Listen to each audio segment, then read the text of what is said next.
시청자 여러분 안녕하세요. 경제 아나운서의 개념 있는 토크쇼 경계톡 시작합니다. 오늘 미국 주식 관련한 내용들 그리고 코인 뉴스 좀 준비해 봤습니다. 일단 지난주 금요일 미국 시장은 어떻게 마감했는지 핀비스 맵 통해서 먼저 살펴보도록 하겠습니다. 3대 지수 모두 다 상승하면서 큰 폭의 상승세로 마무리를 지었습니다. 아무래도 고용 지표가 그래도 예상치보다는 조금 더 잘 나오게 되면서 전반적으로 양호한 투자 심리를 좀 보이는 모습이었습니다. 일단 가장 빨갛게 좀 보이는 부분이 브로드컴도 있는데요. 일단 이쪽 같은 경우에는 실적은 잘 나왔습니다. 1분기 호실적을 발표했음에도 불구하고 일단 가이던스가 좀 부진하게 나오게 되면서 왼쪽 가운데 있는 이 브로드컴 같은 경우에는 5% 넘게 하락하는 모습을 보이기도 했습니다.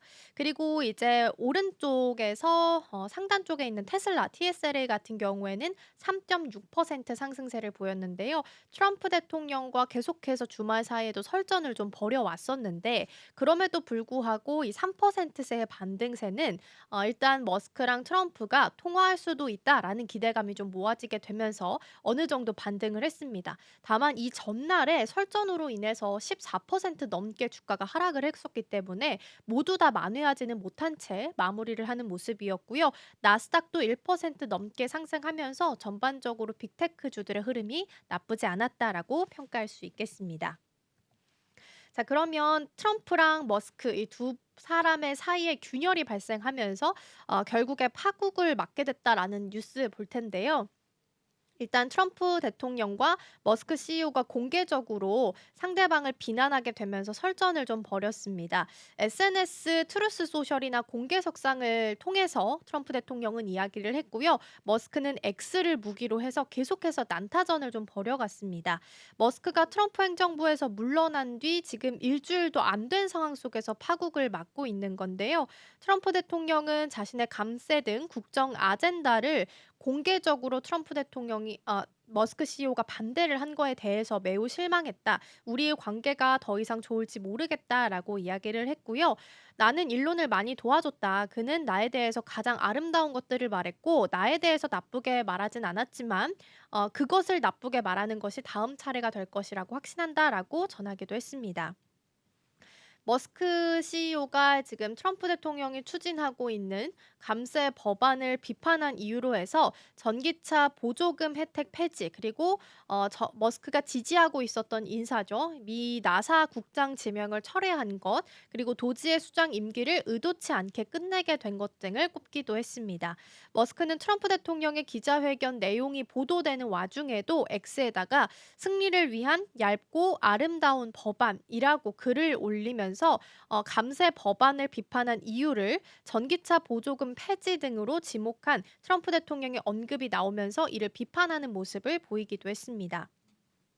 머스크는 이 법안에서 전기차 태양광 인센티브 삭감을 유지해라. 하지만 법안 속에 역겨운 특혜 산더미를 차버려라 라면서 크고 추악한 법안 또는 얇고 아름다운 법안 중 하나를 가져야 한다. 얇고 아름다운 것이 정답이다라고 썼습니다. 그래서 이에 대해서 트럼프 대통령도 아주 발끈하는 모습을 좀 보였고요. 특히나 머스크가 이제 중간 선거를 앞둔 상황 속에서 창당에 대한 이야기도 하게 됐습니다. 그러다 보니까 트럼프 대통령의 심기를 건드는 발언이다라고 판단할 수 있을 것 같고요. 또 머스크 CEO가 내 도움이 없었으면 그러니까 내 뒤에 있는 정치적 경제적인 지원이 없었으면 이번에 되게 어려웠을 거다라는 부분에 대해서도 발끈하는 모습을 좀 보이기도 했습니다. 트럼프 대통령은 머스크의 이런 반응에 대해서 내가 그에게 떠나라고 요청을 했고 아무도 원하지 않는 전기차를 강요하는 정책을 빼앗았다라면서 그리고 그는 그저 미쳐버렸다라고 반격하기도 했습니다. 일단은 트럼프 대통령이 이전에 도지 수장 임기 종료할 때 기념하는 고별식을 열어주고 이 나흘 정도 지났던 3 일에 이 엄청나고 터무니없으며 낭비로 가득 찬 의회 지출 법안은 역겹고 혐오스러운 것이다라면서 X에 글을 올리기도 했습니다. 일단 두 사람 사이에 계속해서 설전이 좀 오가게 되면서 테슬라의 주가가 이날에 14% 넘게 하락을 한 바가 있습니다. 그래서 이때 14% 하락하면서 시가총액으로 봤을 때는 하루 새 1,520억 달러, 약 206조 원이라는 거액이 증발하기도 했습니다. 그래서 트럼프 대통령의 보복이 본격화될 경우에는 머스크가 부담해야 되는 사업상 불이익은 더 커질 것으로 보이고요. 더불어서 이번 주에 로보택시 일정이 12일에 예정이 되어 있습니다. 그래서 두 사람이 이렇게 사이가 안 좋은 상황 속에서 로보택시의 프로젝트가 전반적으로 순항할 수 있을지도 계속해서 좀 보시면 좋지 않을까 싶습니다. 이어서 두 번째 기사 볼 텐데요. 이번에는 중국과 관련된 내용이고요. 미국의 자동차 빅3에 대한 희토류 잠정 수출 허가에 대한 내용 보도록 하겠습니다. 중국 정부가 미국에 있는 3대 자동차 메이커에 대해서 희토류 수출을 잠정적으로 허가했다라고 로이터 통신이 보도를 했습니다. 중국 정부가 포드, GM, 스텔란티스 이렇게 3대에 대해서는 희토류를 공급하겠다, 임시적으로 수출을 허가해주겠다라고 이야기를 했다라고 하고요. 일부는 유효 기간이 6개월 정도로 알려져 있습니다. 그래서 수출이 허가된 희토류 수량과 품목은 모르겠지만 기간은 6개월 정도로 확인이 되고 있는 상황입니다. 이번 조치의 배경을 봤을 때는 중국과 미국 사이에 있었던 그 제네바 합의가 있었죠. 5월 달에 있었던 10일에서 11일 제네바에서 열렸었던 미중 고위급 회담에서 합의가 좀 이루어졌었는데 이 제네바 합의를 위반한 것이다라고 미국에 계속해서 반발을 하니까 그에 대해서 일부 수용한 모습을 좀 보였다라고 해석할 수 있을 것 같고요. 희토류 7종에 대해서 대미 수출 통제 조치를 이미 중국은 놓은 바가 있습니다. 그래서 이후에 미중이 스콧 베센트 미국 재무장관, 허리펑 중국 국무원 부총리가 제네바 회담에서 만나면서 서로 이제 100% 넘게 부과했던 관세도 줄였고 더불어서 희토류도 좀 풀어주기로 했었는데 중국이 이에 대해서 적절한 조치를 내놓지 않고 있다라고 미국 측에서 계속해서 반발을 제기한 바가 있습니다. 그래서 중국은 최근 미국이 취했던 차별적 제한 조치를 폐지하라라는 카드를 내밀면서 희토류 수출 통제에 대해서 타당성을 이야기를 했었는데요. 차별적 제한 조치라고 하면 미국의 대중국 반도체 관련 수출 통제 강화, 그리고 미국 내 중국인 유학생들에 대해서 적극적인 비자 취소 방침 등을 의미하는 것으로 해석이 되고 있습니다.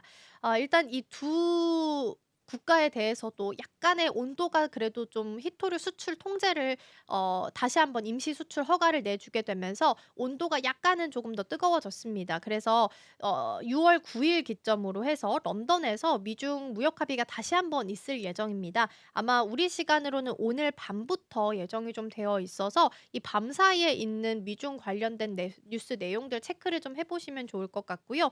자동차를 만드는 데 있어서 희토류가 꼭 필요한 상황이기 때문에 중국은 이 카드를 계속해서 가장 강력한 무기로 가지고 갈 가능성이 높다라는 부분도 함께 보시면 좋겠습니다. 방금 말씀드린 것처럼 이제 US 그리고 차이나 트레이드가 다시 한번 6월 9일에 런던에서 이루어질 예정입니다. 이에 대해서 트럼프 대통령은 잘 진행될 거다라고 이야기를 내놓고요. 트루스 소셜을 통해서 시 주석과 매우 좋은 전화 통화를 했다. 이번 통화에서 무역 협정의 여러 세부 사항에 대해서 논의했다라고 했고요. 통화는 한 1시간 반 정도 진행이 됐고 양국 모두에게 매우 긍정적인 결론을 이끌어냈다라고 설명을 했습니다. 이제 회담이 열리게 될 텐데 이 회담에 미국 측에서는 스콧 베센트 재무부 장관, 하워드 러트닉 상무부 장관, 제이미슨 그리어 미국 무역 대표가 참가하면서 중국 대표단과 계속해서 논의할 계획이다라고 밝혔으니까요. 이 내용은 아마 밤사이에 전달이 될 거라서 제가 정리해서 다음 주에 전달을 같이 좀 해드리도록 하겠습니다. 자, 그럼 이번에는 환율과 관련된 내용을 좀 살펴볼 텐데 이 부분도 사실 이제 우리가 쉬어가는 동안 나왔던 소식이고 굉장히 중요하게 많이 다뤘던 뉴스라서 한번 체크를 좀 해볼까 합니다. 미국이 한국을 비롯해서 9개 국가를 환율 관찰 대상국으로 지정을 했습니다. 2023년 하반기 그리고 2024년 상반기에 명단에 잠깐 빠져 있었다가 다시 이제 트럼프 행정부 출범을 앞둔 상황 속에서 지난해 11월에 다시 포함이 됐고요. 이번에 재지정됐다라고 보시면 되겠습니다. 환율 관찰 대상국 이게 왜 중요한지 잠깐 좀 보고 갈 텐데 특정 국가가 자국의 통화, 달러를 가치를 인위적으로 좀 조작할 수 있다라고 가능성이 의심이 될 때 이 미국 재무부에서 환율 관찰 대상국이다라고 지정을 하게 됩니다. 그런데 이제 의심이라는 단어가 들어가 있듯이 긍정적인 부분은 아니고요. 부정적으로 해석될 가능성이 더 높습니다. 일단 지정이 되면 이 나라는 환율 조작할 수 있는 국가다라고 오해를 받을 수가 있고요. 그래서 어느 나라 특히나 특정 국가 중에선 특히 미국이 되겠죠. 미국과의 무역 협상에 있어서는 당연히 환율을 조작하는 국가로 의심받는 거기 때문에 무역 협상에서는 더 불리한 조건을 가져갈 수밖에 없고요. 다른 국가랑 계약을 맺을 때도 마찬가지로 의심을 받는 상황이기 때문에 불리한 조건에 부정적인 영향을 미칠 가능성이 높습니다. 그리고 또 한국이 만약에 재지정이 됐기 때문에 앞으로 이 국가에서 하는 여러 가지 정책에 대해서도 의구심을 품을 수밖에 없고요. 국가 신용도가 하락할 가능성도 있고 외국인 투자자는 그렇게 되면 당연히 줄어들 수밖에 없겠죠. 그렇기 때문에 이 환율 관찰 대상국에서 지정이 됐기 때문에 이거를 다시 여기서 빠지기 위해서 여러 가지 정책과 정책들을 내놓아야 하는 상황입니다. 예를 들어서 환율 시장의 개입을 좀 줄이거나 혹은 대미 무역 흑자를 줄이는 방법이 가장 대표적으로 선택될 수 있는 상황인데요. 그렇기 때문에 이 두 번째 후자에 있었던 대미 무역 흑자를 줄이는 방법에 관세 협상과 연결을 짓는다면 가능성이 가장 높은 정책으로 대안으로서 확인이 가능하지 않을까 싶습니다. 다시 돌아와서 9개 국가를 선정했다라고 말씀드렸는데 여기에 한국 비롯해서 중국, 일본, 싱가포르, 대만, 베트남, 독일, 아일랜드, 스위스 이렇게 9개국이 포함이 된 상황이고요. 미국과 교역을 하고 있는 규모가 큰 20개국의 2024년 거시 정책 그리고 환율 정책을 평가한 보고서를 내놓게 됐습니다. 일단은 여기에 3개의 요건에 충족이 되면 들어가게 되는데 3개의 요건 중에 지금 2개에 해당하게 되면서 관찰 대상국으로 지정이 된 상태이고요. 올해 하반기에 발표하는 다음 환율 보고서부터는 각국의 통화 정책과 관행에 대한 분석을 강화하기 위해서 점검 사안을 더 확대할 계획이다라고 이야기하기도 했습니다.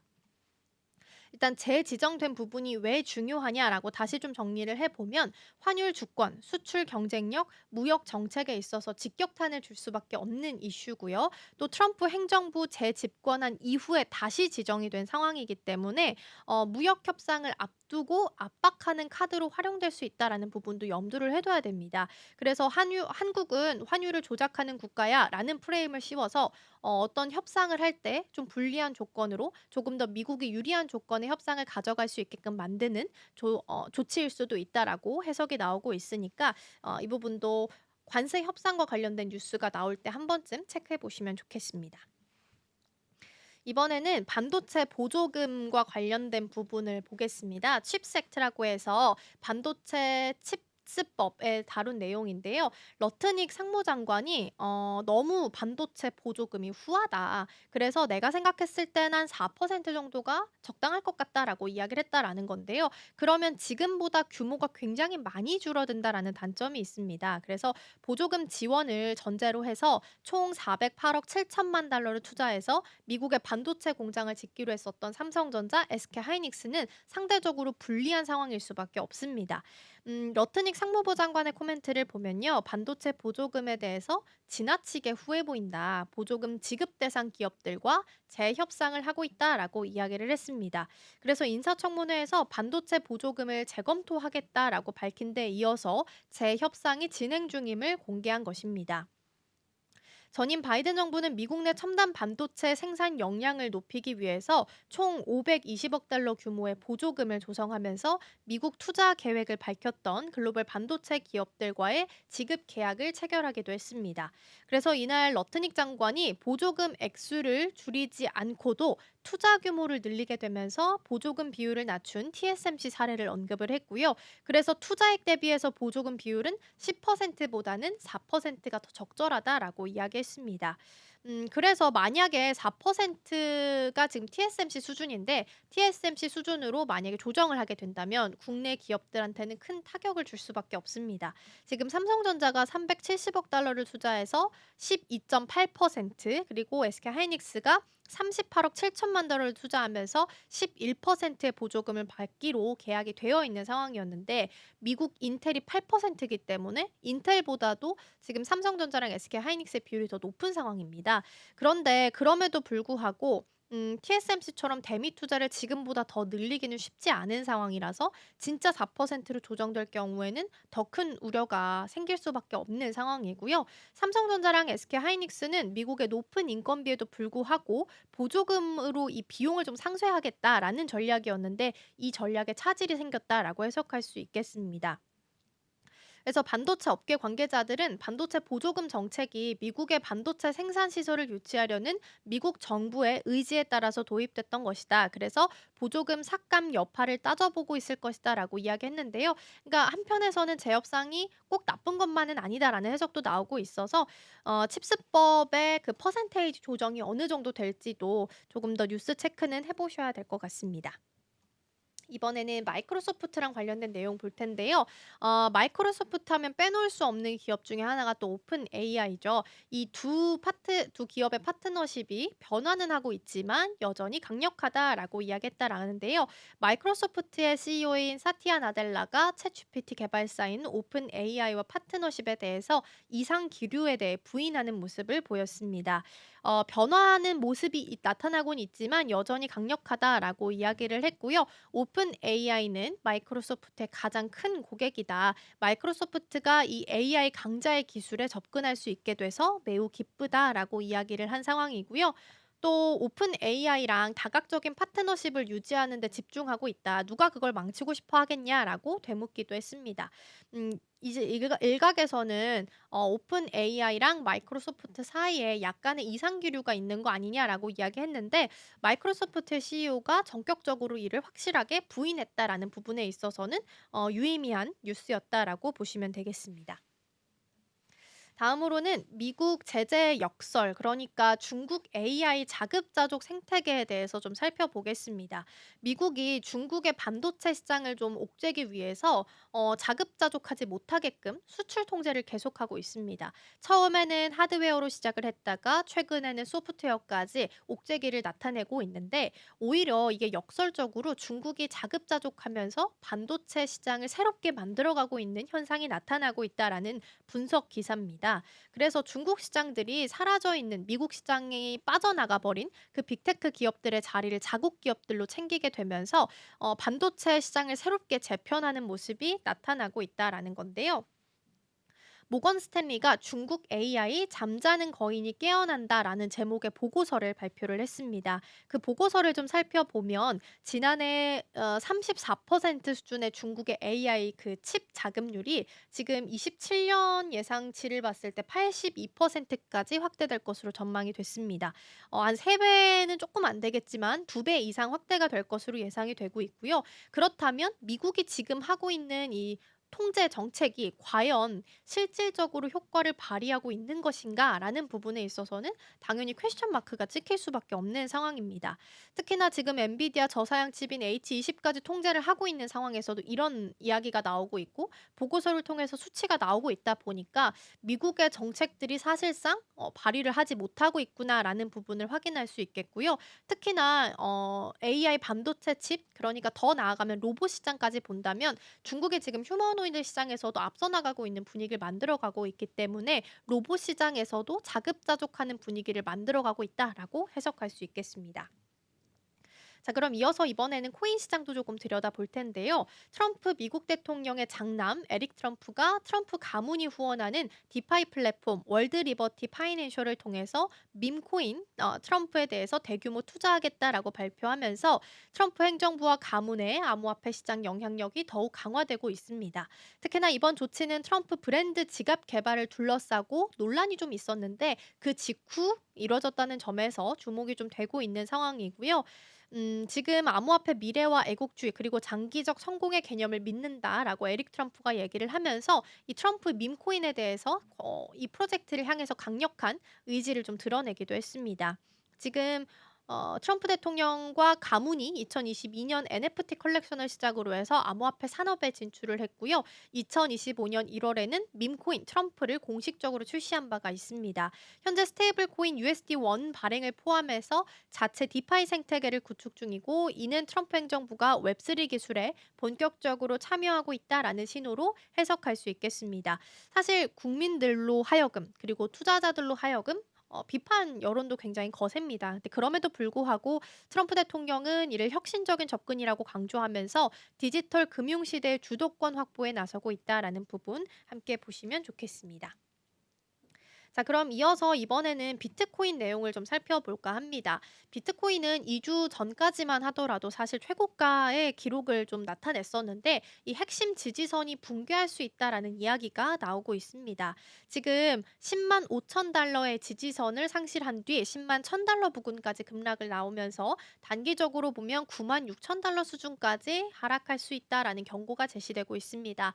이 배경으로 본다면 차트상으로 봤을 때 이 하락 반전의 전형적인 패턴인 헤드앤숄더 패턴이 뚜렷하게 나타나고 있어서 투자자들의 경계 심리가 높아지고 있다라는 건데요. 지금 비트코인 일간 차트를 봤을 때 전형적인 헤드앤숄더 패턴이 보이고 있다라고 합니다.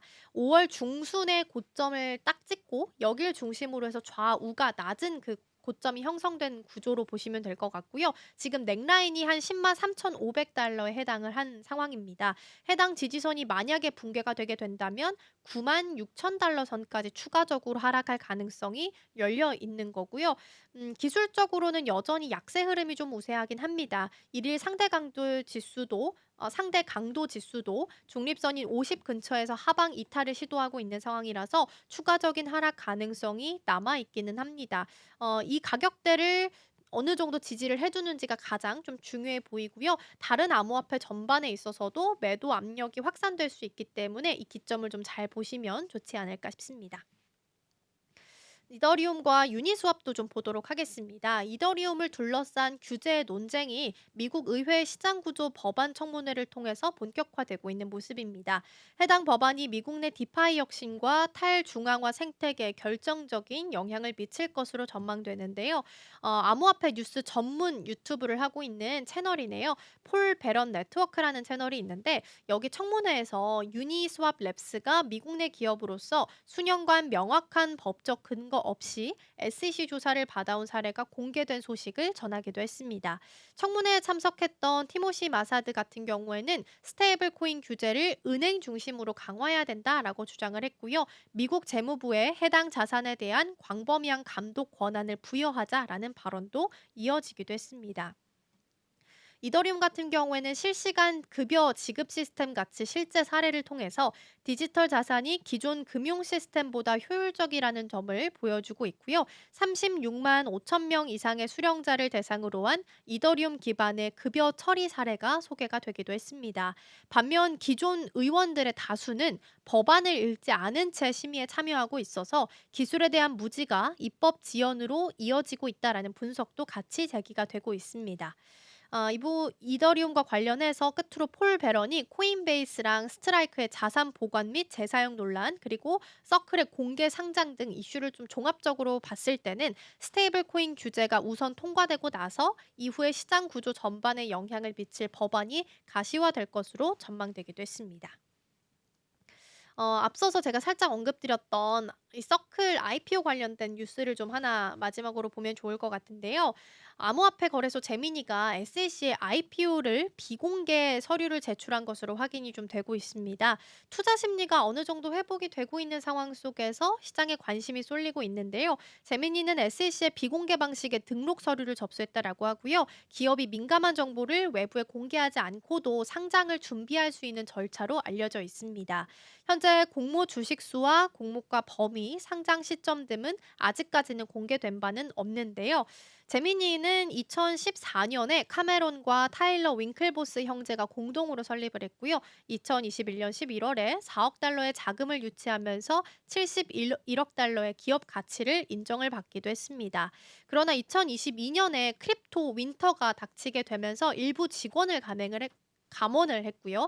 2023년 초에는 SEC로부터 언 프로그램이라고 해서 미등록 증권을 판매했다라는 지적을 받아온 바가 있습니다. 근데 그럼에도 불구하고 제미니가 IPO를 신청했다라는 거죠. 최근 암호화폐 업계에서 다시 불붙은 상장 열풍 속에서 진행이 되고 있다라고 하고요. 최근 이제 6월 5일 일이었죠. 지난주에 상장했던 스테이블 코인 발행사 서클 같은 경우에는 상장 첫날 주가가 167% 급등세를 보였고요. 이어 6 일에도 추가적으로 32% 넘는 상승세를 이어가기도 했습니다. 그래서 이 과정에서 블랙록은 10% 지분을 고려하고 있는 것으로 알려져 있고요. 캐시우드의 아크 인베스트먼트 같은 경우에는 1억 5천만 달러 규모의 매입을 검토하고 있는 것으로 전달되기도 했습니다.